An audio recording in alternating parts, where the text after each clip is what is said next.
This is Sente, the Atari 8-bit podcast.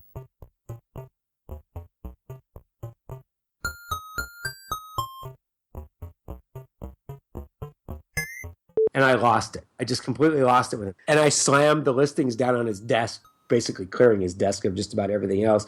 And I said, do it yourself. I quit. I find MAME both very cool that you can see it and very sad that you don't get the right feel. We really wanted coin-op games to be about a 90-second experience, up to a couple minutes if you got good at it. This is an interview episode of Antic, the Atari 8-bit podcast. I'm Kevin Savitz. Owen Rubin worked in Atari's coin-op division from 1976 to 1984. He is best known for his programming work there on Major Havoc, Space Duel, and Battlezone. He also served as a go-between between the arcade division and the consumer division, where the Atari home computers were created. After that, he was a game designer at Nolan Bushnell's Bally Sente. In this interview, we discuss Ed Rotberg, whom I previously interviewed. This interview contains some coarse language. It took place on February 12th, 2016. Set me up, tell me how you got hired by Atari and why you got hired by Atari. Kind of tell me the prehistory. So I'll put my age out there. I'm 61. I graduated UC Berkeley in 1976, and as I was graduating, there was you could do on-campus interviews. All these companies came in. And this company, Atari, was there. I was like, oh, this is so cool, because I had played Pong, I had played Breakout. I mean, I knew. So if people don't know that, all those old original arcade games were not computerized. They were dedicated logic circuits that played those games. So they had no processors in them. They had no programming. They were simply all hardware. And in 1975... Atari said, well, we need to start putting processors in there so we can do more. So just before I graduated, late 75, I was interviewed by Atari, and they turned me down. It was like heartbroken. And I got a call from them. They said, well, this is why we turned you down. You know, we don't think you're a strong hardware designer. And I said, well, I wasn't interviewing to be a hardware designer. They went, you weren't? What were you interviewing for? I said, well, I have a hardware software. I have a split major background, but I want to do software. And they go, oh, well, then you should re-interview with these guys. And I interviewed, and they said, okay, we'll hire you. So I came in as, I'll say, under number 5 for software engineers. I'm not sure if I'm 4 or 5. But I came in very, very early for software designers. You mean employee number 4 or 5? No, software engineer number 4 or 5. Okay. So, Atari had hired and didn't have total, but I think my employee number was 1175 or 1157 or something like that. So I was, in the thousands, but there wasn't 1,000 people there. It was very small still. It's just that's where the numbers had gone. So people had come and left, and that included all the manufacturing people out in the. So in the engineering firm, we were a very small team, and Atari didn't have a consumer division. There wasn't any computers or anything. And then one day, there was a door that said, "Don't even think about going in here." Sorry, there's a truck going by. I apologize if you hear that. Sorry. Just don't even think about going in here. So I said, well, I work for this company. I'm going in there. So I walked in, and it was the beginning of the consumer division. So I met, all these guys who were building the chips for at that time, I think they were working on video music. I don't know if you remember video music. Yeah, I have an Atari video music. Okay, so they were working on video music. For people who don't know, that was, you plugged it into your TV and you plugged it into your stereo, and it put colored patterns on your television in time to the music. Mm-hmm. As somebody said, it was really good to get high and then turn this thing on and stare at your TV. And this guy walked up to me and said, what the hell are you doing in here? I said, well, I'm curious. So that was Al Alcorn, one of the early, founders of Atari, was there very, very early. Guy who actually created Pong. He was from Ampex. He's the one who did the engineering on Pong. And contrary to the movies and the book, he's actually the guy who hired Steve Jobs. But so I got to know him really well. So I started this sort of relationship where I was hanging out in what was consumer. I met all these other guys, the guys who built the Stella chip, and I hung around the 2600 teams all the time. And even though I didn't work on with those teams, I was always going back and forth between CoinOp, the group I was with, and Consumer, just to share ideas and talk about sharing ideas. So when the Atari 800 started to get designed, I was like in their face with it all the time. I want one, I want one, I want one, right? So I finally helped arrange a deal with management that if we would write a program for the computer, something they could sell, they would give us an Atari 800 down in the CoinOp group. Okay. We'd get one early. So hell yes, so sign me up. So I got one of the very, very early Atari 800s and a disk drive, and I think a printer. And then later was given the modem. So I was given this whole thing, and it sat in my office, and I shared the office with a couple other engineers, and I wrote a Yahtzee program. So it was called Five Dice, and I know it came out. I just don't remember what happened to it. This was your payment for the Yes. Atari? Was writing this game? And strangely, I wrote it in Forth, which is this very obtuse programming language. If people don't know it, it's sort of like programming on an HP calculator. It's all reverse Polish. You push things on the stack, and then you operate on them. It's not. You don't say let X equal Y plus Z. You go put Z, put Y plus, right? So it's very much like using an old HP calculator. And the language basically breaks down into a bunch of keywords, and then the keywords are strung together to create a program. And eventually you get up to a pyramid where there's one word that you name like run. And when you type run, it strings through all these things and does the program. So I was playing with Forth at the time, and I wrote this Five Dice program in Forth and then gave it to them. So they had this game that would play Yahtzee. And I think they may have pulled it because Yahtzee, the guys who owned Milton Bradley, I think, owned Yahtzee, said it was too close to their game. So I had to actually change some of the rules. Interesting. I was trying to find it, and I haven't been able to find it. And I was like, oh, maybe they released it under Atari Program Exchange, and because I think there was a Yahtzee game. And there was a Yahtzee game, but it was by Bob Polaro, and it was called Dice Poker, and it was written in BASIC, not Forth. So that yeah, wasn't it. and I think what happened is Bob Polaro wrote that shortly after mine, and they put that one out because it was a little different, right? The only change I made to the basic rules was that multiple Yahtzees were worth more points, right? You could play them both. If you got a Yahtzee, you put it in Yahtzee, you got your points. If you got a second one, you would get a bonus Yahtzee, plus you could play that wherever you want. So let's say you got 5 fives on the second Yahtzee. Well, that was worth 100 points or whatever Yahtzee was worth. Again, plus you could put that in fives, right? Right. So I changed the rules a little bit. So, and I don't ever know what happened to it. I know they released it very, very early, but not very many ever went out. So it may have been pulled when Polaro did his game. But that was my payment to get the Atari 800. Seems like a good deal. So we had a couple of them in this office, and I shared an office with this guy named Ed Rotberg, best known for Battlezone, and Dan Pliskin, I think his name was, and Dan and Ed were both music guys. So I helped them write this software, but they wrote most of it. But I was involved in it, which was a music editor. And it was used internally so we could do sound effects and music for Atari video games, coin-op video games. Mm-hmm. So I remember, and I wish that you probably know the guy's name who did Star Raiders. Neubauer. So I sat in the lab with Neubauer one day while he was trying to create a sound for the shots of the lasers, the balls that went out, torpedoes. And we experimented with different sounds and played with different things, and he got this great sound.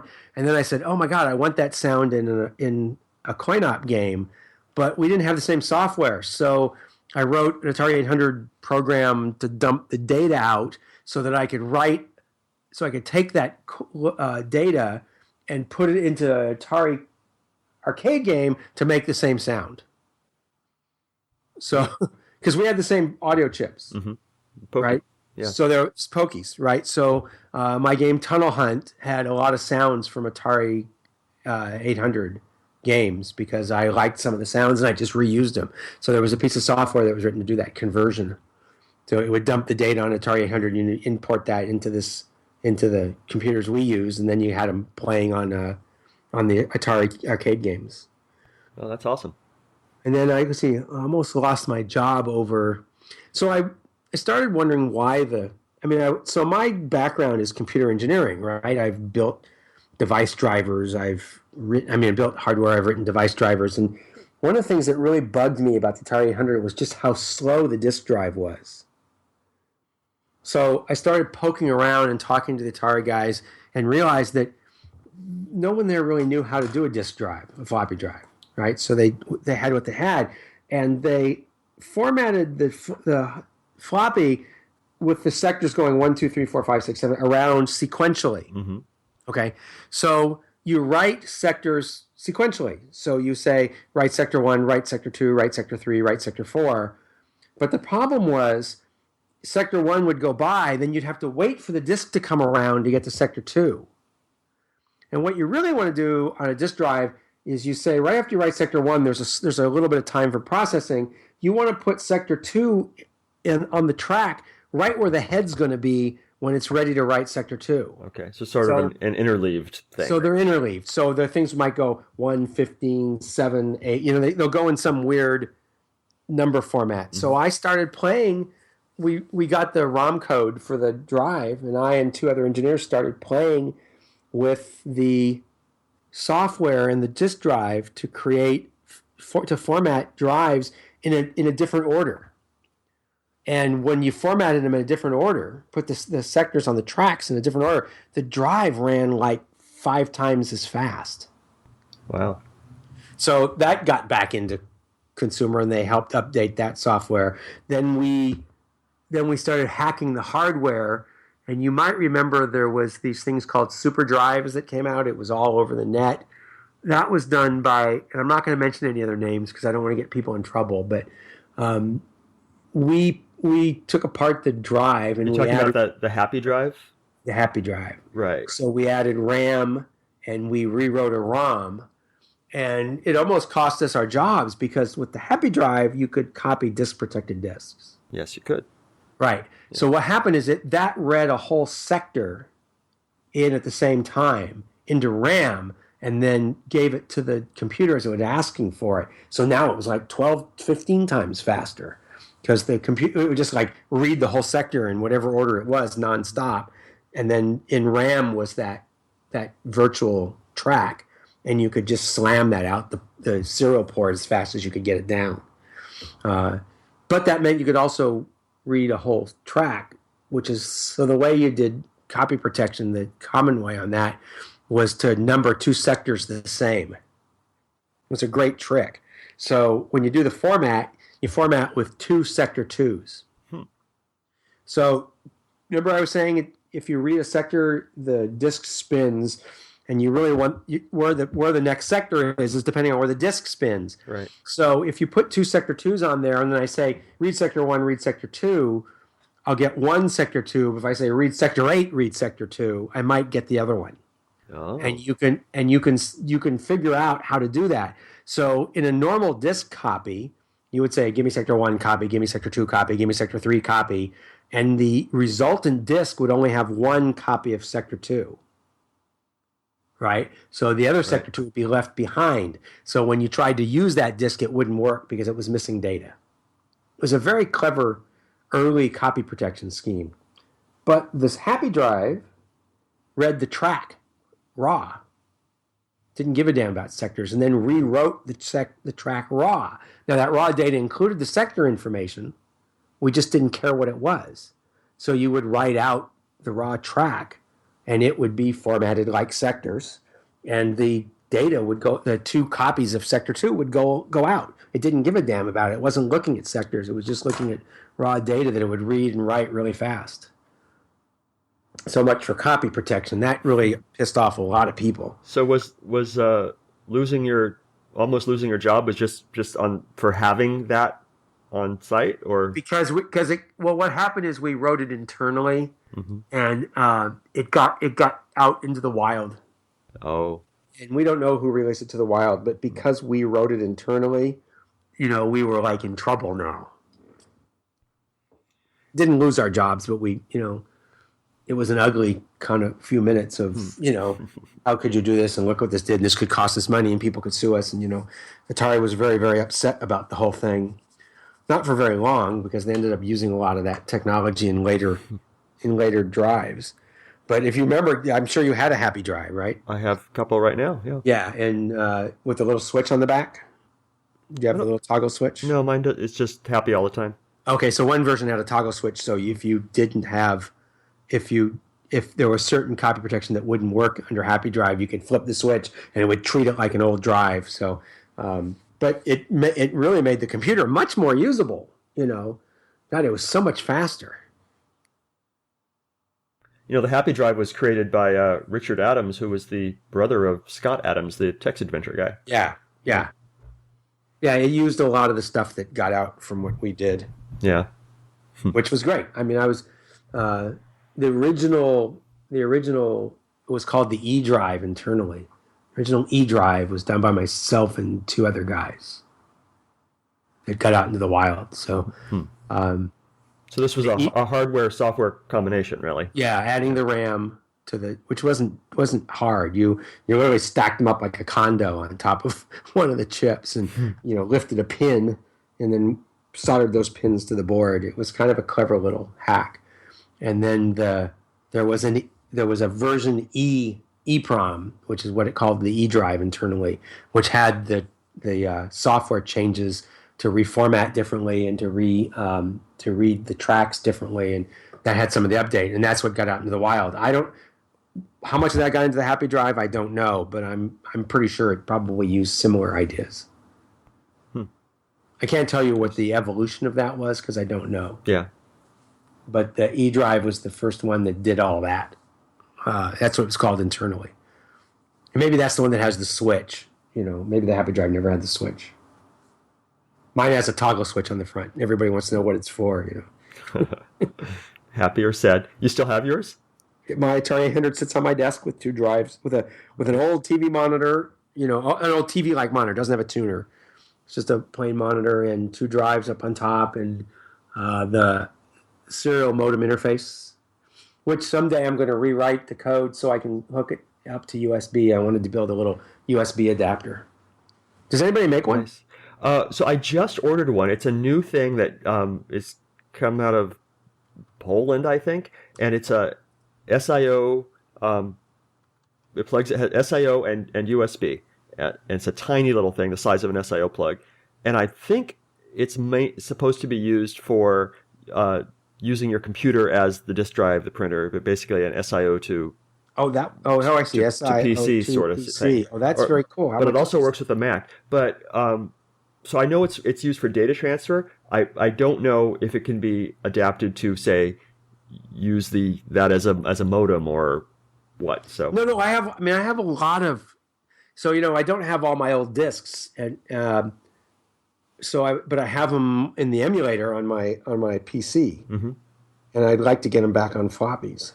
Yeah, the way I do it today is with a gadget called SIO to SD, and basically it lets you plug an SD card into your Atari. It thinks it's a floppy drive, and then so basically you could put software using your Mac or whatever, copy it to the SD card, walk it over to the Atari, plug it in there, and then copy it to floppy using your disk. Slick. Yeah, and that's something you can get today. It costs $90, and you can get one on eBay right now. Yeah, €71.99. You can go to a company called I don't know how you pronounce it. Lothrak. Yeah, that's yeah. They have it on their website. I'm looking at it right now. That's a pretty cool little device. Okay, see, it's been a while since I've looked at what's out there for this kind of stuff, and I'm looking at Rev C floppy drive, Rev F. I don't even know what the Rev F was. We were Rev E, so so Rev F. Look, I will never take credit for saying we did the best floppy drive out there. We just sped it up for our own use. For people who used to have them, if they remember, when you'd load from the drive, it would go beep, beep, beep, beep, beep, beep. That's how fast it wasn't very fast. But when you had the newer ones, beep, beep, beep, beep, beep, beep, it would just really kind of run quickly. So, what do you do with your Atari 800 still? I archive a lot of software. I talk to people like you, and I say, "Hey, do you have any source code?" And they go, "Yeah," and they send me discs, and so we save it and put it up on Internet Archive. Play some games. I'll have to look. I have stacks of floppies, whether they're still readable. Let's find out. Yeah, I mean, and maybe I'll get this little gadget, and then I can just put them up on a cloud share for you to grab back now. Please do. That'd be awesome. Yeah, I'm trying to. The folks like you tend to have stuff that just never saw the light of day, or were weird versions of things or source code, and man, it's great to save that stuff. Yeah, I will go look. I can't tell you what I all have. I probably got rid of a lot of the documentation just because it was. I know I had a big box of the original Atari documentation. Did you ever see our spoof movie called A Day at Atari? Was it the Christmas video? No, it was originally done about arcade games. I don't think I've seen that. No. And there was a secondary piece that Ed Rotberg dressed up as. Do you know the Groucho Marx movie A Day at the Races? Yes, sure. Okay, so there's the scene where he wants the book, and he gets the book, but he can't read the book because he doesn't have the guide, and he gets the guide, and the guide doesn't work because you don't have the interpretation page, and it goes on and on. Oh, you need this thing. Oh, you forgot to buy this. Well, so we did this movie about a guy going into a computer store to buy an Atari, and he gets a small business machine. That was the what the consumer group was calling it at the time, the Atari small business machine. So that was the joke for us. So this guy goes in, he wants to program. He goes, "Hey, what's this error?" He goes, "Well, you need this manual." So he gets the manual and he looks it up, and it says, "See this manual." So he goes, "I don't have that manual." "Oh, well, I'll sell you that manual."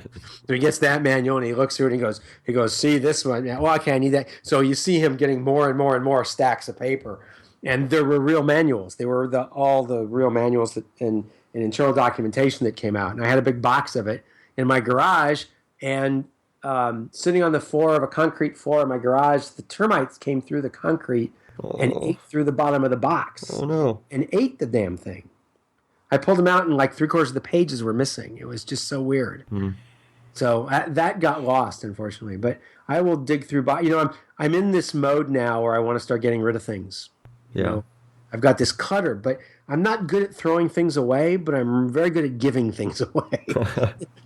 If it will go somewhere where someone will appreciate it and put it to use, and then I always know if okay, I really want to look at something, that person can get me some of the data from it, I'm really happy to give it away. Excellent. Right? So Internet Archive is a fantastic place for that stuff to go, Yeah, I've scanned thousands and thousands of pages of Atari material for them, and then when I need it, I just go look at Internet Archive. There it is. That's cool. Yeah, we'll have to talk about where it is and how you get at it, because I'm curious. I haven't really gone and looked for that. It's like the Wayback Machine we're talking about? They are the organization that does the Wayback Machine, but they also just have troves of you can upload arbitrary anything, and they make it available. So. Okay. All right. I will. Yeah, I know about it. I just never really used it for that. Not that I would think to do that, because I always think of them as the Wayback Machines. Right. Yeah. Yeah. So and then I continued to play with the machine, and I never wrote anything else that got published because I just never seemed to have the time. But I wrote a lot of utilities for myself, and then when I left Atari, I followed Ed Rotberg over to a company called Sente. Mm-hmm. Which was Nolan's second video game company, Bally Sente. And there they had, they bought these chips for sound that were basically, I can't remember the name of the company, but they were digitizers. They were real, what's the word I want? The EMU is one. There's things that would generate sounds. And I got the word. Like FM synth? It's like synthesizers. That's a good word. Okay. I'm trying to remember the exact words used. So these were these incredibly good sounding, professional sounding chips, but no way to program them. Mm-hmm. So Rotberg, and we all worked into it, eventually wrote this this program for the Atari 800 to be able to program the music. So we were using Atari 800s as the sound machines for programming music for video games over at Bally. Nice. Which is very cool. I mean, it's funny how I never got rid of mine. I still go down and play games on it occasionally. Yeah, I was going to ask you how you asked me how I use my machine. How do you use your machine? I use it, it takes me back, right? It's my Wayback Machine. I use it a lot for just playing. I'm still a Star Raiders junkie. I love Star Raiders. That game just is fantastic as far as I'm concerned. And I have the cartridges actually in the machine, so when I turn it on, that's what comes up. Nice. Typically, and I play it a lot. But sometimes I just go back to look at old stuff I have. I had an Atari, a couple of them. Ran a bulletin board for a while. So I lived in an apartment in Santa Clara that had 5 phone lines, and they were all plugged into an Atari 800. Really? And maybe it was 4, actually. I took that back. The 5th one was my voice line. I need to know all about this. What was the name of your board? Oh, God, I wish I could remember that. It was probably called Havoc at the time, because everything I did was named after Major Havoc. Okay. But that had to be before Major Havoc time. So, God, I'm going to have to go find it. I don't even remember. Didn't get a lot of hits, but it got some. I remember bulletin boards were so cool. It was always weird in the middle of the night to hear all of a sudden, someone connecting in the other, I had to, actually, there was no way sometimes to turn it off, the early modems. So you had to cover the speaker or disconnect them, so you wouldn't hear it. But it was fun. I will go find it. I don't remember the name of the board. That's terrible. Was it, what was the draw? I mean, did you have software to download? Was it the forums? Of course. Was it pirated? I mean, was it where's? Sadly, yes. I mean, I'll admit in those times that there were rips of cartridges and things like that. And yeah, I shared some of that software. Yeah. It's really funny. As a software engineer, I don't encourage pirating, but we all do it from time to time, right? Everybody goes, ugh. I mean, for a while there, I felt like doing that to Adobe. I got so angry at Adobe, I swore I'd never buy another Adobe piece of software again, because I had just bought CS4, and 2 months later, CS5 came out, and I said, wait a minute, I just bought that 2 months ago. I should get a free upgrade. And they go, no. And so that CS4 was the last version of their software I ever bought. I refused to buy it, right? Yeah. I don't use it much anymore. Now they don't expect you to buy it. They want you to rent it. Now they want you to rent it. So I have a hard time with software rental. It wouldn't bother me if when you decided you didn't want to rent it anymore, you got to keep whatever version you had. Okay? Mm-hmm. Or at least after some amount of time you got to keep it. Right? Let's say if you rented it for more than a year, then you've qualified to keep it. Okay? But if you stop renting, the software's gone. Right? It just disappears. Right. You don't get it anymore. And that bugs me because it doesn't bother me to spend $200 to buy Photoshop that I had on my computer and it was mine. I didn't need a network. I could use it anywhere I was going. It bothers me to spend $24 a month or whatever it costs to get Photoshop now. I don't even know the price. $14 a month? Do you know what it could cost? I have no idea. And then you don't own anything. And if you stop paying, it's just gone. No, I don't like that. Now, here's the weird part. It doesn't bother me with Microsoft because Microsoft charges a small amount per year for a lot of software. Right? Office 365 is not overly expensive. But I think if you want, the Creative Suite thing from Adobe, it's incredibly expensive. Right? I mean, it's like, I'm just trying to see. I don't even know. I'm looking at their website. I don't even know how you rent it anymore. But you know what I mean? It's just, it drives me crazy. Right, yeah. And you pay, and then at the end, you don't have anything. It's like leasing a car. Click on Buy Now. Just curious on Photoshop. I just click Buy Now. It's got something called Photography, which I think is their low version. So Photoshop CC, which is the small version, right?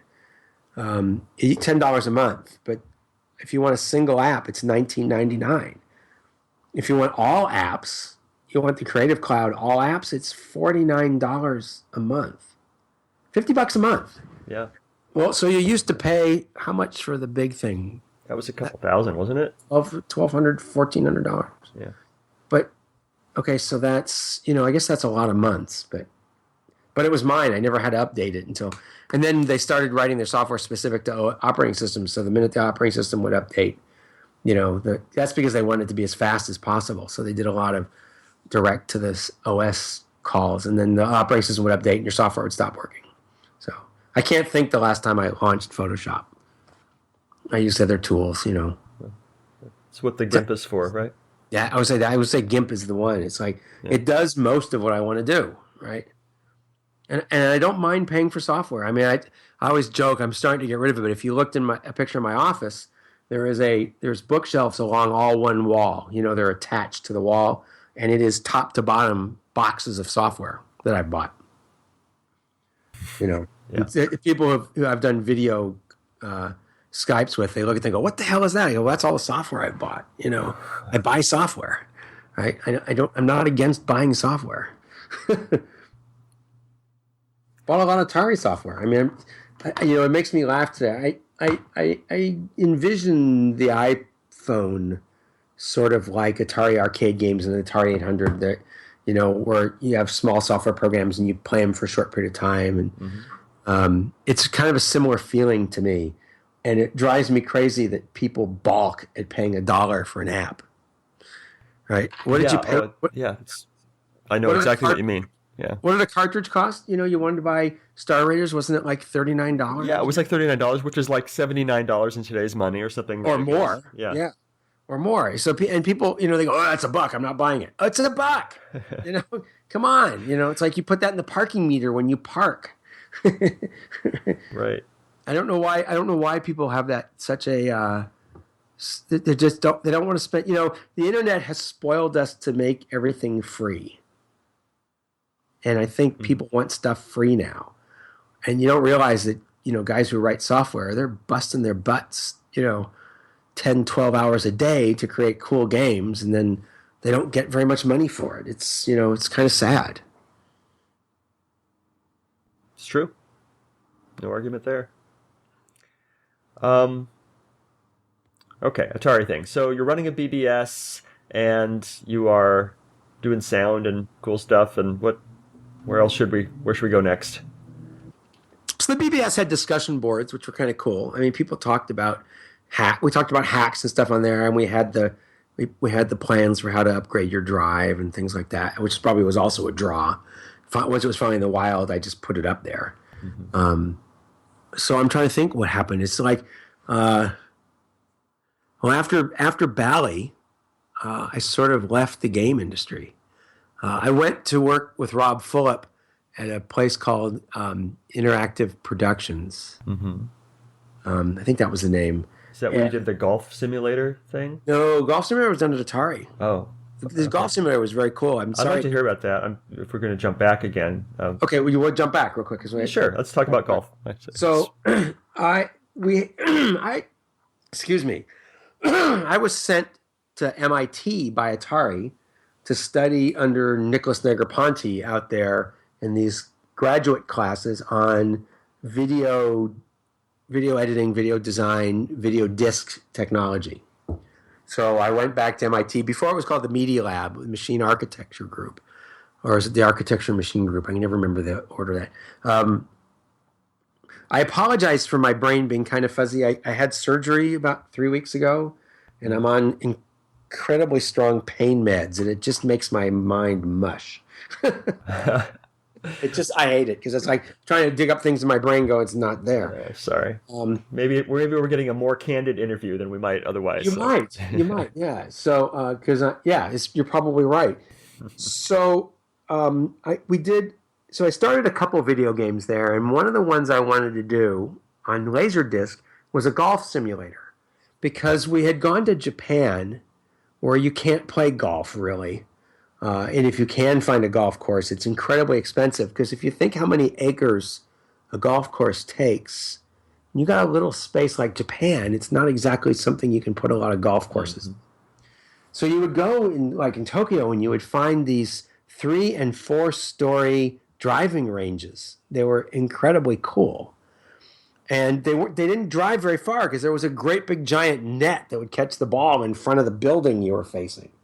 But you'd go there and they were nonstop stacked with people whacking golf balls into a giant net because, that was about all they could do. So we said, well, why don't we make a golf simulator where you still hit a ball into a net in front of a big screen? So we had a projection screen. And the laser disc would show where you were on the golf course. So what you would do is you would swing the club, you would hit the ball would literally be caught in the net and smack the screen. It would hit the screen lightly. And then on the screen, when we heard that sound, we would project the ball flying on the screen on the image you were seeing, and the ball would bounce on the course, and it looked like you were playing on a golf course, sort of. And we had created all these sensors to detect the golf club swing and the head angle and your weight shift. And so we had a platform you stood on, and it captured all that, and then sensors around the screen to detect where the ball went. So even though we thought we could calculate it from the swing, this gave us extra information. Mm-hmm. So as a demo, we went to the Los Altos golf course with cameras, and we started from the tee. Then we'd walk out 10 feet in a V shape and take pictures every 10 feet out, every 10 feet apart, going outward in a V down the fairway until you got to the green. So when you would swing the ball and hit it, the ball would fly, you'd see it land, then the video disc would go to the next still, which is the closest spot to where your ball landed. And then you would hit it again from there. And the only thing it didn't have was putting, although we considered having a small, in places that had the space for it, having a small little putting green where, it would tell you where to place the ball and you would hit it and then you'd enter your score. The thing also had lessons. So we would analyze your golf swing and your weight shift and all that. So like if you were slicing, we could tell you how to, you could push a button and get a lesson that would say, well, here's what we detected in your swing. Here's how you can, and this was done by golf pros, including a couple hidden Easter eggs in there, which was one of my favorite was this golf guy who did a video. So it shows the ball stuck in a sand trap, dug in underneath a lip of grass. So picture the sand trap kind of being a bowl with a lip that kind of overhangs the sand, and the ball is up underneath the lip. So that when you ask for this, how do you get this shot out video, this guy comes in and he's dead serious. And he says, well, first you plant this foot here, and you turn this foot out that way, and you grab the club in this weird grip, and then, okay, now when you swing into this, and as he swings, he lets go with his left hand, he grabs the ball and throws it over his head. He goes, that's how you make that shot. So, nice. We thought we could sell these things like in places where golf was hard to do, right? Especially Japan. It just never got finished. I left Atari before it ever got finished. But they thought about putting it, like you go to a pro shop, if it's raining, you could still play golf. And, I remember writing the budget for it with my manager and listing all the golf courses that we wanted to go photograph. We're going to need to go to Ireland and Scotland and photograph all these golf courses. Right. It's for work. You have to. Well, the idea was imagine if you could play these golf courses on a simulator, right? Of course, it wouldn't be the same, but you could get to see it, and we had videos of the course. When you went to a new hole, there was a flyover video of the course we wanted to do. That we did by we faked it in the prototype, but we wanted to rent helicopter time to fly over all the holes and record the video. So you would get this I'm trying to remember, was it EA's Golf that did that? It flew you over the hole. We wanted to do that. And it was actually a very cool product. We played with it in the lab. We played a lot with it. And it worked pretty well. So imagine at a driving range. So we had a version that didn't have the screen that you hit to. It had the screen. So at a driving range, you would have the console, which looked like a small cocktail cabinet video game with a screen in it, and you'd hit the ball and then you'd look at the screen to see where the ball went. So we thought about a version that you could put into every one of these driving ranges. Nifty. That's too bad. I'm sorry it never got done. I thought it would have been a cool gadget, it would have been really cool. I would have used it. I mean, I played with it when I was there. I'm a terrible golfer. So I'd go play these golf courses without holding people up. So why did you leave Atari? You said it never got finished. You left Atari, you went to Bally Sente. Why'd you leave Atari? So Atari was part of Warner Brothers, and the game market in 1984 went to crap. Mm-hmm. And Warner wanted people to leave, and I was having issues with Atari at the time, and I got put on the list to leave, and my manager said, no, I'll change that for you. I said, no, don't. Let me leave. Because they were offering this huge severance package to leave. I had been there almost 10 years. Almost 9 years. And they were giving a month's salary and then plus a week for every year you were there. And they were plus all these other benefits. I mean, it ended up being like a half a year's salary. And when I heard that was a possibility, I picked up the phone. I called Ed. I said, if I leave Atari, can I come to Bally? And he said, absolutely. Start Monday. So I left Atari on a Friday and I started Bally on a Monday with a big check that let me go out and buy a nice car. Nice. So it was economically I left. And, I was just, Atari in the coin-op at that time had problems. Management was very nepotistic. It was upper managers were hiring their friends as managers. No one knew how to be a manager. I got into a big fight with my manager several times. He was a total dick.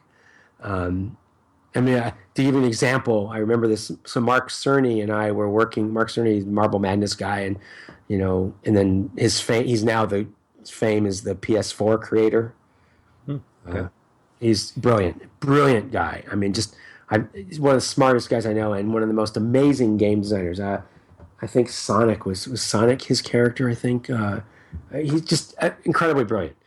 We were working on Major Havoc at the time, my last arcade game there, and this boss came in. We were working really hard to make you had to give demos to management, right? They would review the game and make suggestions. Sure.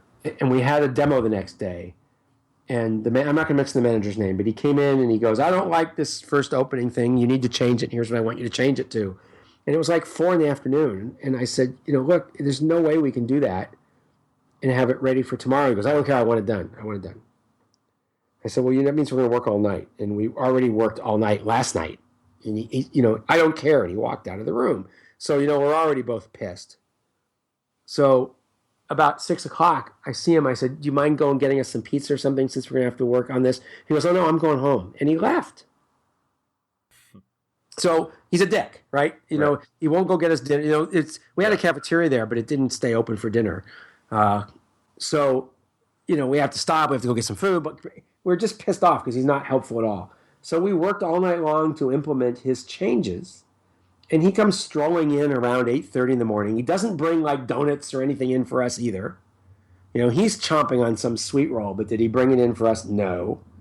And he comes in and he goes, I said, come on, we'll show you this. So we show it to him. He goes, oh, you're right. That really sucks. Can you and we have a review in 2 hours. Can you put it back in the way it was? Mm-hmm. And I lost it. I just completely lost it with him. And he walked out of the room and I picked up, we had listings that were, big format listings out of big printers, probably about 20 pounds of listings. I picked them up and I walked into his office and I told him to go fuck himself, basically. Pardon me for the language. You might have to bleep that. I will not be bleeping that. And I slammed the listings down on his desk, basically clearing his desk of just about everything else. And I said, do it yourself. I quit. And I walked out. I went back to my office. I packed some stuff up and I left. Wow. And they called me and they said, no, you can't leave. You got to finish this game. We're counting on this game, right? And I said, well, I refuse to work for this guy. I won't work for him anymore. I have to back up in time when they made this guy who was a good friend of the director at the time. That's why he was promoted. Okay. Not because he had the ability to manage, but because he was his friend. The group I was part of, which was 8 people, went down to 2 because 6 people left immediately and went to different teams. Mm-hmm.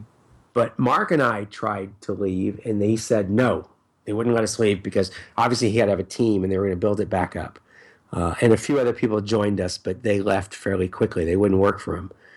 So I got a call from the guy who was in charge of software and said, take a day off, come in tomorrow, let's talk about this, we'll figure something out. So I came back in, and they agreed that I would move to this other group that did the stuff like golf simulators and driving simulators and stuff. It wasn't part of the game group. and then I could move to that manager because he said, hell yes, I'll take him. I'd love him to become program with us. It was the group Jed Margolin worked in, and who was also a genius guy for building stuff. He was great. And I moved over there, and they said, but the guy, my manager said, well, that's my game now, and I'm not giving it up.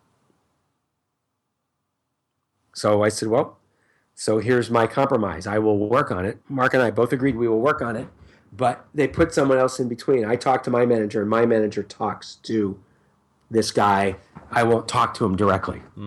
I would just refuse. Yeah. I will have nothing to do with him. If he has suggestions, he can put them in through my manager. When I do reports, I'll give them to my manager, and if he wants to give them back to this guy, he can, but I'm not working for him. I'm not communicating with him. He really was an asshole. I mean, I don't know how to describe how bad of a manager and a guy he was. Outside the company, I liked him as a friend. He was a nice guy. As a manager, I remember him once saying to me, I tried to do something, I couldn't get it to work, and he goes, that's okay. Don't worry that you didn't get that to work. I knew you couldn't do it anyway. Oh, nice. Yeah. You, the Jewish mother of programmers, it's just that kind of stuff. He was so anyway. So I came back in. I went to this new guy's group. I was working there, and then I get a call from the director, the guy who was the manager of my old manager. Can you come to my office, please? Okay, fine. I don't work in his team anymore. I'm not part of his group, but I go down to his office. And I walk in, and there's my manager sitting in one chair, and this director guy sitting behind the table. And I sit down, and I said, what's this about? And he said, well, first of all, here's your bonus check for the last quarter. We don't want you to think anything you say here, we do here, has anything to do with it. And I took it and put it in my pocket. Of course I'm going to take it. And he said, but we want you to sign this piece of paper. So he shoves this piece of paper over to me, and it basically says, if I ever threaten to quit to solve a company problem, I will be fired immediately. Oh, yeah, sure. That'll stop you. And I looked at it and I said, who wrote this? And he's dead silent. So I looked over at him and I said, did you write this? And he said, yes. And I crumpled up the piece of paper and I threw it at the director and I said, you guys are out of your mind. I didn't threaten to quit. I quit. You guys asked me to come back. Don't threaten me. If I threaten to quit again, I'm threatening to quit. You can't fire me. I'm telling you I'm quitting, right? You haven't solved the problem. And I stormed out of his office. So he comes down to my boss, and he's got another copy of the piece of paper in his hand. And he wants me to sign it. He comes down to the team where I am. And my boss looks at him and says, what are you doing? He goes, well, Owen needs to sign this. Okay? And so he says, well, let me see that. So he takes the piece of paper and he reads it. And he tears it up and throws it at him too. He said, are you guys out of your mind? What is your problem? Get out of here. So I just had decided at that point I didn't want to be there anymore, right? So I finished Major Havoc. I worked for this guy a little bit. This guy Rick, whose group I moved to. I really loved working for him. We were doing some cool stuff, not basically video game oriented, but around video game technology. And then this thing came up where they needed to reduce staff, and because of the interactions I had with the other director, they thought, okay, I'm a troublemaker. They should have let me go. And the guy Rick I was working for said, well, I can fix that. And I said, no, don't. Just let me go. And I called Rotberg and said, I want to come work there. And he said, fine. So I left Atari and went to Bally. And I wasn't sad about leaving. I thought about going back a couple of times, but I'm not sure it would have been the same company anymore. Yeah. I talked to a lot of people who went there, and it wasn't the same. Same as I think about going back to Apple occasionally, but I know it's not the same company when I worked there. So I never went back to do that. I did design games for iPhone and stuff like that later on. I was part of Innovative Leisure, the company we tried to do video games that didn't work very well, but that was a whole other reason. A sad story about, I don't know if you know about, do you know Innovative Leisure? No, tell me. So if you look at early Atari games, at the bottom of the Atari logo, it says Atari Innovative Leisure. That was their slogan. Okay. Okay. But they never trademarked the Innovative Leisure part. So about, God, now was it 4 years ago? Ed Rotberg was one of the guys. A number of the very early video game programmers from a coin op, and two video game programmers from competing coin op group said, why don't we do games for the iPhone?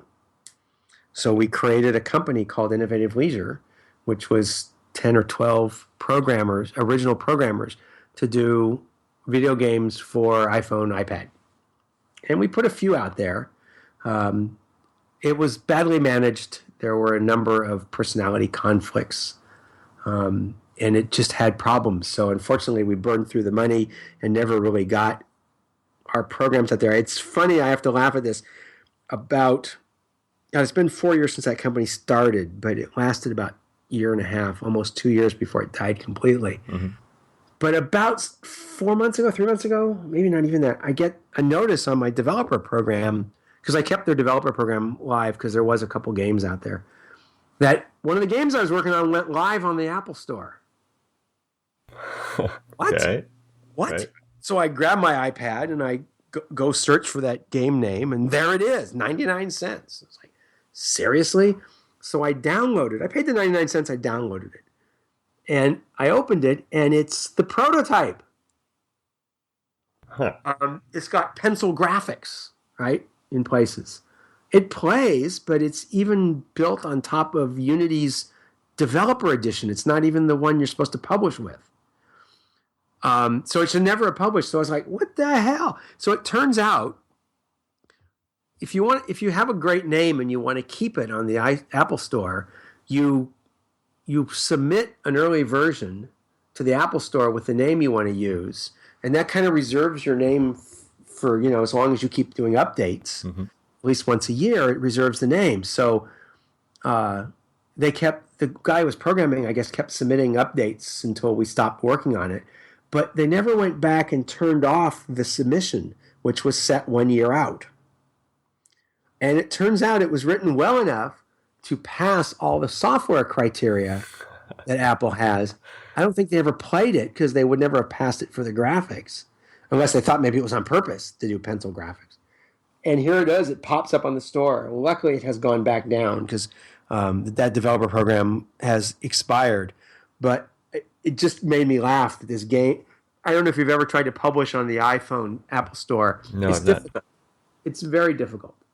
They nitpick everything, and you submit it, you have to correct something, you submit it, you have to correct something, you submit it, and they don't tell you exactly what you have to do, they just tell you what they don't like. So this made me laugh that here was this program that was submitted as a prototype, never intended to go live, and it passes. Nice. It was called Victory Garden. I do not think it's on the store anymore. I'm not going to go look for that. 99 cents for a prototype. For a prototype game. That too has a lot of stories behind it, which I won't go into. But it's funny. I think it's gone now because our developer license ended, and I think they take your programs down when your license ends. But it's funny. What do you do today? I am currently unemployed. So I just left a company called CASTAR, CASTAR. Oh yeah, the virtual reality. Augmented reality. Augmented reality. Sorry. Yeah, and it's basically my job changed there, and I didn't want to do what the job needed to be done, and it wasn't really the way the job was going to become wasn't really me. So the CEO and I decided it's not my job, and so I left. And I'm okay with that. I think they're going to do some really cool stuff. It's an incredibly cool product. I've played with a lot of the VR and AR stuff that's out there. The only one I haven't ever seen is Magic Leap. I'm dying to see Magic Leap. But I've played with Microsoft's HoloLens. I've done Oculus. I've done all the Google Cardboard and Google Cardboard, enhanced versions. Anything that's VR, like most people, about 15 minutes is all you can wear it. And the Oculus, it weighs so much. Your head hurts after 10. It's very heavy. And VR makes me nauseous. It makes most people nauseous. I don't think the hardware is quite there yet where you can get the latency down. So you get motion sickness. If you move your head and there's a lag, you will get nauseous. It just happens. So the hardware needs to get better. And the problem with Oculus is you need a $4,000 PC to work it right. You got to spend a lot of money on a super gaming machine. I just don't see that being there for the masses. Google Cardboard is fun, but it hurts to use it. Have you tried it? You know, I mean, No, I haven't. so it's a little cardboard box. You put your cell phone in, and it splits the cell phone screen into two images, and you get a stereo image. And as you move around, they use the sensors in the phone to let you look around. Even the New York Times has a New York Times VR library where you can get these things where you can look at movies, and while the movie's playing, you can turn 360 in both directions. And it's very cool, but it gives you a headache because you're focusing on a thing that's 2 inches from your eyes, through lenses. It doesn't work well. So Jerry Ellsworth, the person who created the hardware there, and Rick, who is the software guy there, a genius software guy, came up with this concept while they were at Valve, and it was an accident. And I'll let Jerry tell the story at some point. She has, and you can find her stories online. The idea is that this is projectors in the glasses that project a stereoscopic 3D image out. There's a pair of them onto a reflective material that sends all the light, or at least most of the light, right back at the glasses. Then there are two static polarizing filters to eliminate a little bit of crosstalk.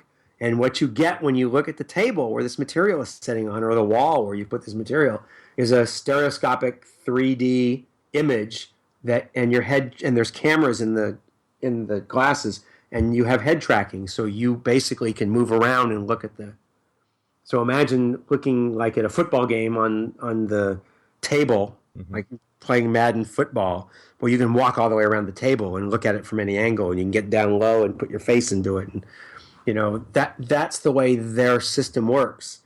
And they're aiming for a low price point, so it's competitive with handheld games, and they're aiming at the tabletop. They're not trying to be everything. So it's mostly games that can be played on a tabletop. And I think they're going to be very successful with it. I really do. The other thing that's really cool about it is that when you put your hand out in front of you, you occlude the objects, right? As you expect. Mm-hmm. If you're reaching for a chess piece and your hand's in front of the chess piece, it goes away. But if you have your AR system where the screen is right at your eyes, and you put your hand out, well, the screen is at your eyes. Your hand is behind an object, even if it's supposed to be way across the room. And it would take a lot of processing power to map your hand and mask the object, which eventually they'll get to. But it ruins the 3D effect when your hand gets in the way, because the objects are now in front of your hand instead of behind your hand. Does that make sense? Sure, yeah. So it works well that way. So the other thing they want to do with their glasses is play with tangibles, things on the desk. So imagine, I'll give you an example. Imagine you and I wanted to play chess. Now, this is the remote version of this. You have a pair of glasses. I have a pair of glasses. We both put our playfield down. We bring up the chessboard. We both see the same chessboard. I have real pieces on my chessboard, but you see my pieces virtually. And you have real pieces on your chessboard, but I see them virtually. Okay? So when I reach down and move my chess piece, the glasses capture that motion and update your screen to see the chess piece move. So we play chess against each other. Now, you could even do that in the same room. Okay? Right. So because the reflective material reflects only to you, you can put people all the way around the table, and each person only sees their images. So if you're all playing the same game, you all see it from your own point of view.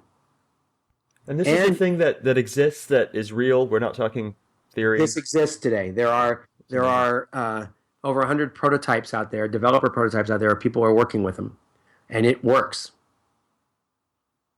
If you go up on their website, the castar.com, their video is of the video you see. It was produced, so there are production values added to it, but the images are taken through the glasses. There's one exception. There's a blue explosion in one of the videos that's the editor added. It doesn't do that. Because remember, it's flat on the table, so you don't get a lot of height. Although you can make an L-shaped screen. You can put this stuff wherever you want it, right? And it reflects back to your eyes. And as long as the tracking system is visible, so there's a thing on the playfield that lets it track, it will work. So imagine making an L. Now you can get objects above the playfield. That's their target. I suspect they'll have new developer glasses out middle of this year that are much closer to the final.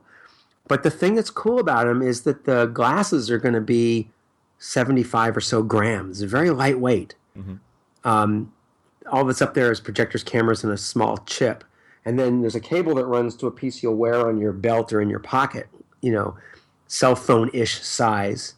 And you'll be able to play several hours, hopefully, 3D games. And it's very social because if you and I are sitting in the same room playing a game, we see each other.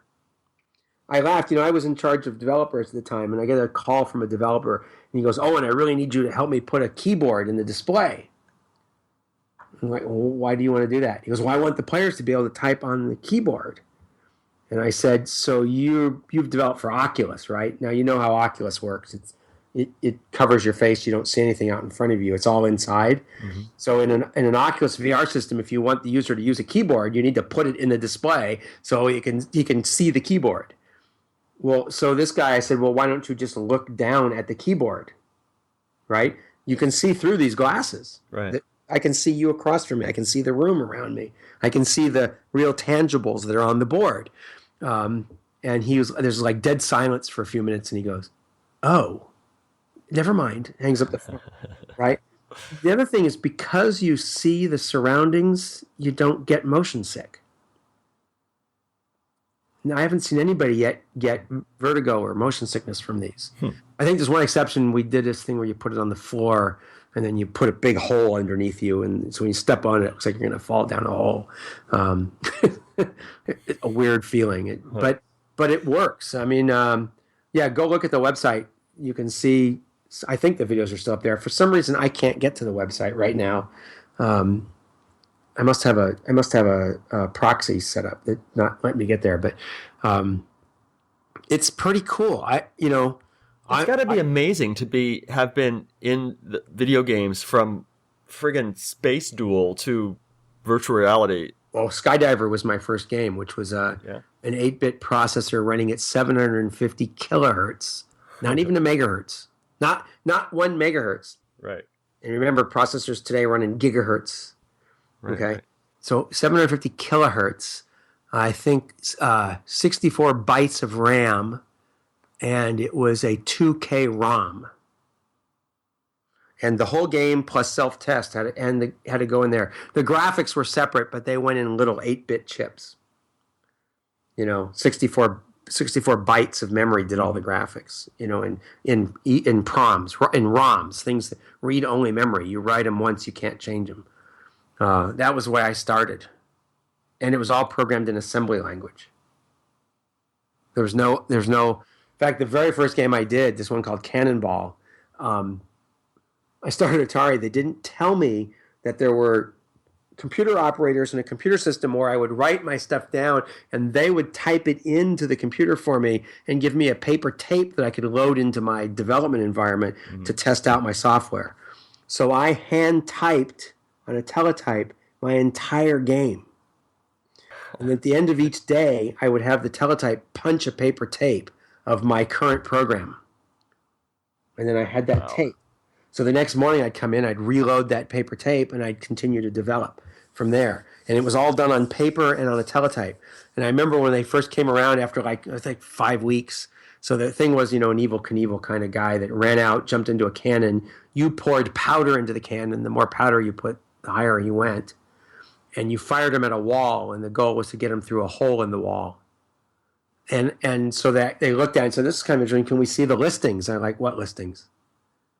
"Well, the listings the operators print for you when you give them your what operators?"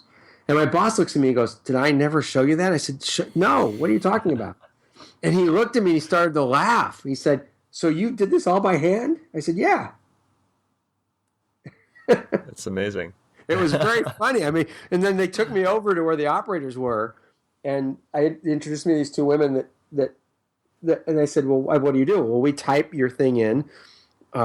Dave Shepard, who was one of the earliest engineers there, modified the assemblers on these mini computers to assemble 6502 code and 6800 code, the two processors we used. And we assemble it. We give you a printout with comments in it of your program so you can look at it. And a paper tape you load into the development environment and it runs. And then you make your changes on the printout and bring it back to us and we'll type it in for you and give it back to you again. No kidding. Boy, I could have probably, that 4 weeks could have probably been done in 3 days. It was hand typing, LDA space #4, Right. And then I patched by hand. I patched with paper tape as well. So, I want to make a change. I'd load these small paper tapes that would overwrite. It was very fun. That was where I started. And then, yes, it was kind of cool. I'm not a developer anymore. I don't want to program. That's sort of not where I want to be. And I'm actually interviewing at a company. I got an interview on Monday that is a game company. I won't say yet because I don't have the job yet, where I will be in game management. And that sounds exciting to me. But I sort of got tired of programming. I did it for too many years. Yeah. We did teach iOS programming for a while at one of my companies I started. And I did develop a handful of apps for corporations on the iPhone. None, like I said, except for this one game that came out that shouldn't have. I don't really have anything in the store anymore. So, but I'm 60. I'm going to be 62 in a month. Mm-hmm. And I've done quite well for myself. I can't complain. And I wonder if maybe I just retire. Yeah. Sounds good to me. I don't really have to work. So, and I've done a bunch of podcasts, and I thought about, there's a podcast that used to be on the MyMac thing called App Minute, which are, less than 5-minute reviews of apps. And I thought about starting that podcast back up again and start writing reviews and just sort of do hobby work. Nice. I don't know. That sounds appealing. Yeah. I might do a game again. I've often wanted to take Major Havoc and finish it because Major Havoc never got finished. There really was an end world designed, and I don't know if people know the story that there's a message. Tell the story, because I've played the game, but I've got nowhere near the end, so I don't know how it currently ends or how it's supposed to end. So it doesn't. So there is a message. There's those messages that show up in the control panel when you first see it, and one of the messages says, "Keep playing. The homeworld is near." And it never got taken out. Like, we completely forgot about it. And some kid spent, over $1,000 putting quarters into the machine, and he was very good. He sent in photographs they took. So the last 4 waves, 12, 13, 14, 15, I think they are, replay over and over and over and over again. And they are so hard, I can't get through them myself. Those were done by Mark Cerny. They are hard. But this kid was able to get through them and keep playing and keep playing. And he sent a picture, and he was like on level 56, right? Which is these waves playing over and over again, getting progressively harder as they go. Mm-hmm. From his attorney saying, where's the homeworld? So I get this phone call because I was at Bally at the time going, Owen, where's the homeworld? There is no homeworld. Well, do you know that the game says this? I said, I do now. I forgot that message was in there. So they ended up settling with this kid and giving him an arcade game. Yeah. He's probably so sick of that game by then. No, he loved it. But there was a Homeworld Design. And so the end game, if you remember it there, if you look on the left side, there's like 4 dots and it looks like a planet at the top. And you were supposed to get to the planet eventually. And the planet was where they were building the space stations. Okay? So when you got there, it was a maze that was 4 times as large as any of the mazes you've seen, with 4 reactors, and everything that you've had hit you in that maze all at once. Okay? Big, giant maze, and you're given a lot of time, but you have to set off all 4 reactors and get out to win the game. And just like before, when you set off a reactor, it starts to count down. Mm-hmm. So if that first reactor goes off before all the other 3 are set off, then it blows up that power station and the game is over. Right. So and it was designed on paper. It was never built. And I often thought, and there's this guy named Jess Askey. I can't remember. I think it's Jess Askey. And he called me, years ago and said, I have some questions on Major Havoc, blah, blah, blah. And he eventually sent me a set of ROMs, which are in my game, the one I have, which has 4 new waves in it. It has 4 new levels. And he said he was going to implement the end game, but there's no more room in the ROM. And I was really surprised because there was no room in the ROM when I was done with it. I filled up the ROM with the little breakout game in the corner. Mm-hmm. And how he was able to add 4 more waves is beyond me. I don't know how he fit him in there, but he did. Very impressive. So I would, and he made a level designer. So I thought, God, if I ever decide to do that, I'll call him up, license his level designer, and build the final wave. Nice. Oh, we should do that. And maybe make, so this all circles back to Atari now. So I was in New York and I got a call from the new Atari Corp at the time. So this is, I'm going to say 8 years ago. Okay. So it's a ways ago. And the guy says, I hear you want to redo Major Havoc. And I said, yeah. And he said, we'd like you to do it for us, for Atari. I said, well, I want to do an iPhone game. He says, okay, fine. Write us up a proposal and bring it in. And so I wrote it up that night, and I came into their office the next day and said, this is, because I had it in my brain all along, this is what I want to do. I want to design an iPhone game that started off looking like an emulator, but as you move through the game, it morphed into a modern game. Nice, I like that. So it would start as vectors, and it would end as a raster game, looking more like. In fact, every time I play that, what's the one where the guy jumps, gets rocket boots, and he has to, I can't think of the name. Jetpack Joyride. I don't know that game, but. And I wanted to morph into a real graphics thing where it would have 4 new levels and it would have the end game in it. And those would play in new style. And I said I wanted $100,000, which I thought was too low, actually, because I was going to have to write an emulator for the vector. And I was going to have to create a lot of new artwork in the morphing part. So as you got like to level 9 or 10, it would start to morph. And then I was going to have to redesign 4 new levels and all the graphics for that and the end game. And they said, well, that might be doable. And then I went home and I get a phone call and they go, well, what can you do for $75,000?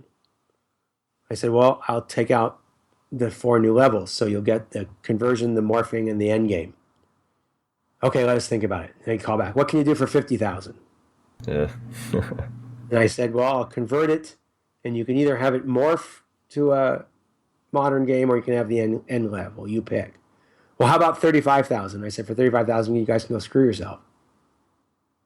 Yeah.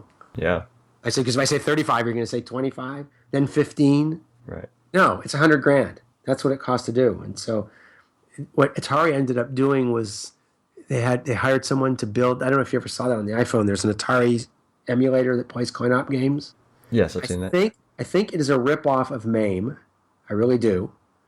Because it plays identically and even has some of the same feel. So I don't know if that was actually done under license or not. But one of the things you have to do when you port a game to the iPhone is you have to port it to the iPhone, right? The controls aren't going to work anymore. The controls on the game were a spinning wheel. Mm-hmm. Okay? Mm-hmm. So that would have to be like moving your finger across the display. So you have to emulate that. And they did a terrible job emulating controls. They didn't really think about the iPhone at all. So, you have screen buttons that get in the way and you had the control was not really good. And you don't want to play an emulator. That's why MAME games are fun, but they're not great. You really need, one thing that made Atari very great in coin-op was we had cool controls, right? Yes. I mean, think of Battlezone. That controller was awesome. Yeah. How do you play that on a PC? Hitting A, S, D, X, W, right. Forget about it, okay? It's just not the same game. Yeah. And that's what they ended up doing. They ended up emulating it. And so, sadly, people who see some of the games I've done, and there are a couple in there, they're not playing the game like it was meant to be played. So I find MAME both very cool that you can see it and very sad that you don't get the right feel. And this thing Atari put out instead, which was their way to get Major Havoc on the phone, was to put out this god-awful emulator, and it's awful. It just sucks. But they probably did it for $1,000, and didn't they show you? Probably didn't cost anything. And it's you get a little tiny screen. So you get a little portion of the iPhone screen or the iPad screen. So it's not a very, you got to go get some magnifying glasses on to play it to see the screen. It's just, you can't read the text. It's too small. Just awful. It's like it's really sad. It could have been some very cool stuff. The Breakout game is probably pretty impossible. The Breakout game was hard. The original Breakout was all hardware, but the Super Breakout, which was a software game, it's hard to play. I meant the Breakout in the corner Breakout! of Major. Forget it. I tried to play it. I couldn't hit the ball. Because the control was awful. Right? You don't really have a spinner, so it just. I mean, if you remember Major Havoc, it came out as a conversion for Tempest, and the spinner, the wheel spin, didn't even work well. It wasn't really meant for that. It was harder to play on that than it was on the original game, just because it was the wrong controller. And that's the way most people saw Major Havoc, was on that. I don't even know how it plays in MAME. I haven't played it in MAME. You probably have to use the keys to. I think so. If I played it in MAME, it was not a memorable experience enough to remember. But my friend Mitch has an actual one, so I just go down to his house and play it when I need to. And I still think the game is kind of fun. I'm not trying to brag about it, but it has. I have an obnoxious sense of humor, and a lot of my obnoxious sense of humor went into that game. For instance, okay, so it is the first video game to have idle animations. The foot tapping. The foot tapping. Mm-hmm. Or if you stand next to a wall, he will lean against the wall. Okay. If you stand him on top of a thin wall, he will look like he's going to lose his balance. Okay. Idle animations, right? That was done first on Major Havoc. Nice. There's things like if you jump and hit your head on the ceiling, he smacks and he shakes his head, kind of thing. I wish I could have done that sound. Same when he hits the wall, he kind of hits the wall and falls on his back. It's just totally obnoxious. The teapots with guns in their heads, it's like, it was just being silly. It's very obvious if you look at that game, I was an original Battlestar Galactica fan, heavily influenced that game. Those little fighters that come down from the spaceship look like Cylons. They're pretty close. That. There is an interesting Easter egg that probably most people don't even notice. I don't know if I'll call it an Easter egg, but the spaceship that's in the tunnel is not the spaceship that's at the bottom of the screen when you fly. Huh. We drew the original design of the spaceship is the one that's in the tunnel, and it looked too much like not a TIE fighter, a Viper from Battlestar Galactica. It looked. Oh, damn it! I just spilled my coffee. It really did look like it. It was, in fact, it was very much like it. So we changed it, but we forgot to change the one in the tunnel. Continuity error. But it is a continuity error, but it's kind of interesting because when it shoots out of the tunnel, what it looks like is the wings expand. So it looks like the wings are down when it's in the tunnel, and when as it flies towards the bottom, it looks like the wings come out. It's just one step animation, but that's what people interpret that as. So I never worried about it. When we made we did make a change to a bug in the game. So the early ROMs has a bug that lets you almost play forever, and there was an upgraded set of ROMs that fixed that. On the level that has the hand that turns off the reactor, have you got that? Have you got that far? I don't think so. No. Okay, so there's a level where there's this pointed hand on a kind of a, I don't know how to describe those things. They look like triangles that when you move them, they extend out. So It looks like one of those things like, that lets you reach out. So if you set the reactor off, but you haven't turned off this hand because there's a big switch on it, the hand comes down and resets the reactor. So you have to basically jump up above the reactor in the maze, turn the switch off, then go set the reactor off, okay? Then leave. Well, the bug was that the switch was very near the exit. So what you did is you set off the reactor, then you turned the switch off, okay? Then you exited the maze very quickly. And if you got out of the maze before the hand turned the reactor off, the animation still continued, even though you're out of the maze. And it set a variable to say, oh, the maze was turned off, so you didn't finish the wave. That's how I determined if at the end of a wave if you finished it. Therefore, play that wave again. So you could keep repeating this wave over and over again using your shields to eliminate all the objects. Okay? And get to this wave where you could play it, exit, play it, exit, and keep earning points and you could get millions of points and get dozens of extra lives looping in this thing, and then you can go play the game. And I think maybe this kid who got so far may have exploited that bug. So they put out a ROM fix that if you turn the hand off, the door slams shut, so you can't get out. But it was just a software bug, So, is that the game you're most proud of? Yeah, Major Havoc was a lot of fun. Yeah, it's first video game to have a backstory. So there's a story in it. I don't know if you ever read it.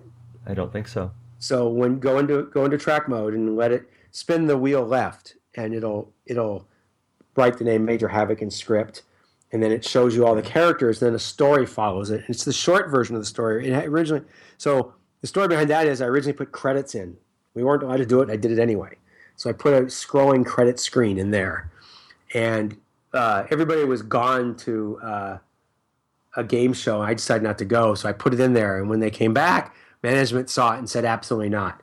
Atari management was so afraid that if we put our names in the games, competing companies would try to hire us away. I liked the idea. That meant that they had to pay us more.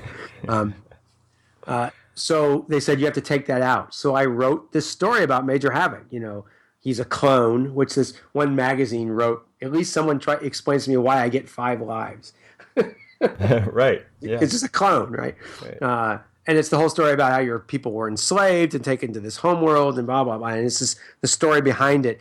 The story was all computer puns about Digital Equipment Corporation and computer, using computer words like sector and seek and, parcel. We used every computer pun in the world I could think of. And my friend Michael was helping me with that. It was a very long story, and they said, no, that's too long. You have to cut it down. So that the short story is there, but it still explains who Major Havoc is. And something may happen with that story. I can't say anything more on that right now, but there is some interest in the backstory. So stay tuned. If that happens, you'll hear news about it. Excellent. Cool. But yeah, that's Space Duel and Major Havoc, I think, my 2 best games there. Nice. So for both those games, I mean, where did the idea come from? Was that you, or was it a directive? We're going to do a game with dueling in space. So Space Duel was started by a guy named Rick Maurer, under the direction of Steve Calfee, was the project manager, and it was called something else at the time. And Rick was a guy who worked for the consumer side who wanted to do a coin-op game, and worked, I don't know, a month and a half, 2 months, I don't know what the length of, maybe even 3, and had a nervous breakdown. He had trouble. And he stopped working on it. He abandoned the game and left. So Steve handed it to me, and it was, the conceptual part was there, but it was an asteroids game. So it was supposed to be color asteroids, 2-player color asteroids. And Rick had done a little bit of work with tethering the ships together, but not all of it. So they gave it to me. At the same time, Dave Shepard was working on Asteroids Deluxe. So Asteroids Deluxe got done first because he was further along. And they said, well, we can't do a color asteroids. We just put out Asteroids Deluxe. So we're going to delay your project. We're going to give the color vector generator to Dave Toyer because he's working on first-person Space Invaders. And I'll explain what that actually eventually became, Tempest. But keep working on it. So because they didn't want asteroids, I took the rocks out and I put in those geometric shapes and colors. I added the bonus round, which was the box that came around that threw stars and fireballs at you. I retuned the game. I worked heavily on the tether to get the physics down. This 8-bit physics done with no math. It's all done in lookup tables and such. Wow. There's really not much other than additions and subtractions and shifts left and rights, multiplies by 2. Right. There's not really a lot of math, but the math works. I mean, it feels right when you pull one ship with the other. It drags the ship and it spins you around, and that I spent a lot of time on that physics, and then added gameplay things like if one ship gets hit. Originally, that you were done. The other ship would go flying off. So I decided, no, one ship gets hit, it becomes a nose cone. The second ship gets hit, it lights the fuse and blows up the other ship. right? I worked I worked a little bit on the two-player independent game because even though you're independent, I like the idea of collaborative play. I thought that's why I like this sticked together ships. But I wanted to make the head-to-head game where you play, independent ships playing, have a collaborative feature. Mm-hmm. And if you use it right, you can play the game a lot longer. So when you shoot the other guy, he winks out but doesn't lose a life. Okay? So you could eliminate the guy and slow him down, and you get 500 points for shooting him, which is, I think, the object with the most points. And the guy disappears for a while, and you can start shooting rocks and get a lot more points. But the guy comes back with full shields. So when it reinstates the ship, the shields are reset. Mm-hmm. So what you do, if you're playing collaboratively, when the other guy's shields get low, you move over in front of the other ship and have him shoot you. So you wink out, you come back with full shields, and you go shoot him, and he comes back with full shields, and it helps you get through the waves faster. So there's a collaborative play that makes you be able to play longer. I don't know if a lot of people used it, but I like the idea of help the other guy. In the two-player game, your score and extra lives are based on the collaborative score, but I kept the individual scores in there to create a head-to-head competition as well. And I don't know if you've ever played it two-player. People are like, "Hey, I'm carrying all the weight here." No, it's great two-player. And that's because the two-player tied together. Even though your combination score is what matters, the fact that you have individual scores, you can look over and say you're not doing well, right? Right. So I like the idea of competitive collaborative at the same time. And in that game, we got a lot of that gameplay in there, and I really liked that game. I thought that was a very fun game. Yes, it is. And I did try to balance it. I thought, so Asteroids had this lurk thing where you could lurk on the edge of the screen and play forever. So Steve wait for the UFO to come by and just go hunting. Right, and because you could jump across the edge and the UFO would get confused. And people did that and they played for hours. Well, we really wanted coin-op games to be about a 90-second experience, up to a couple minutes if you got good at it. It shouldn't play for hours, but that happens. But that means the game doesn't earn quarters. So shorter game times are better for earning money, but they have to suck you back in. So when Dave Shepard did Asteroids Deluxe, he put that snowflake in. And I don't know if you ever played it. It's difficult. There's a way to beat it, but it made the game harder, and the game felt like it was like the goal was to try to kill you. When I did Space Duel, Steve Calfee said he did not want people to be able to lurk. So we added these little mines, those little blue mines that float around, and they very slowly target you. And as the game goes on, they get more and more aggressive. So if you lurk, these things will come up behind you and kill you. So that I didn't want him there, but he insisted, and I think he was right to keep the game not too long. The one compromise he gave me is that if you shoot them, they change color. And if you shoot them 7 times or 8 times, they will disappear. They don't go away. They're just reset to the edge. Mm-hmm. Okay? Mm-hmm. So originally he wanted them, as the color changed, he wanted them to get more aggressive. And I said, no, I'm not doing that.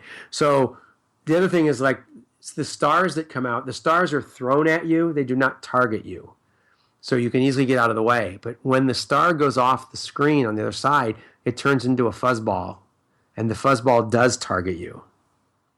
So there's a balance there. It's doable. You can play it, right? The game gets hard because a lot of objects get on the screen, but I thought it was very well balanced and very well ramped. I worked very hard on making that game seem fair.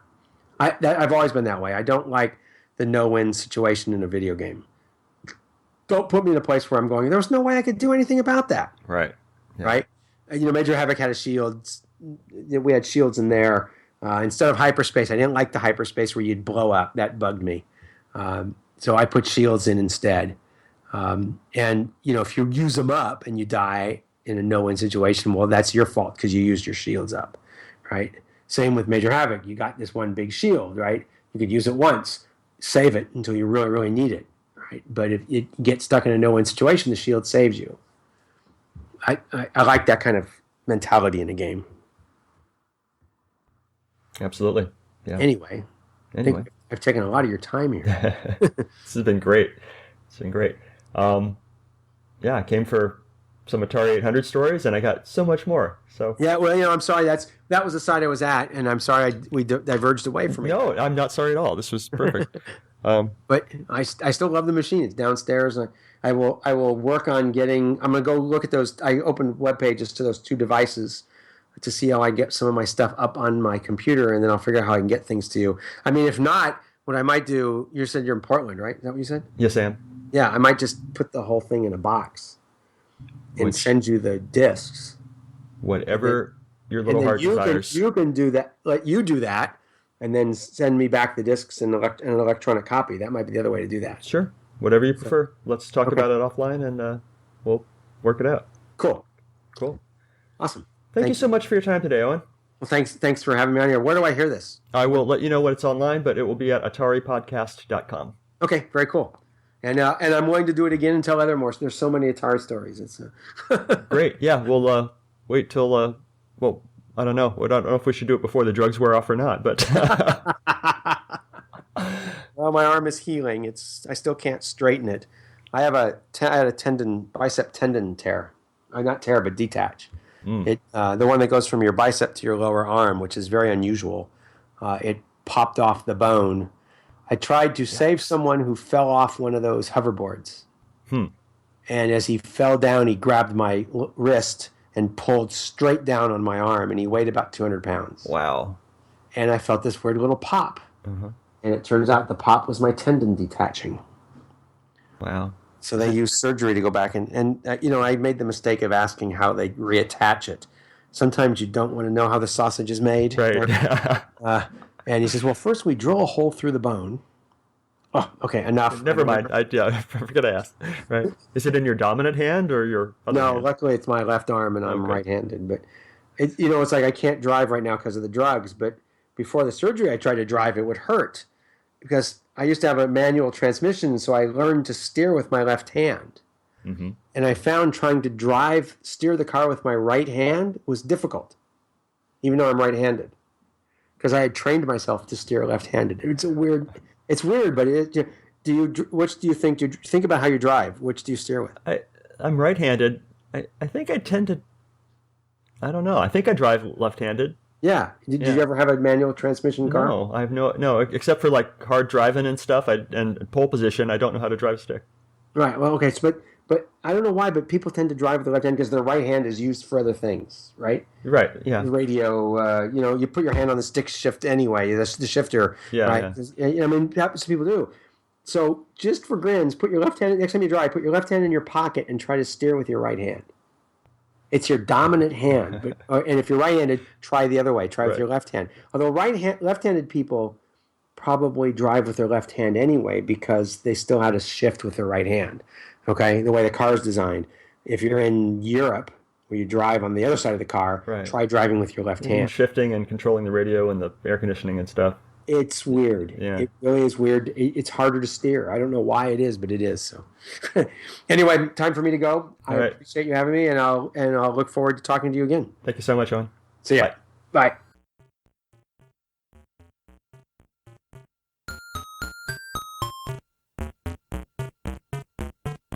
If you enjoyed these interviews and would like to contribute something, I encourage you instead to donate to one of our favorite organizations, the Internet Archive, at archive.org. The Internet Archive is a nonprofit digital library with the stated mission of universal access to all knowledge. They've done incredible things to preserve computer history, including hosting thousands of programs in an in-browser Atari emulator, creating the Wayback Machine, and offering full-page scans of countless Atari computer books and magazines. Make your tax-deductible contribution at archive.org/donate.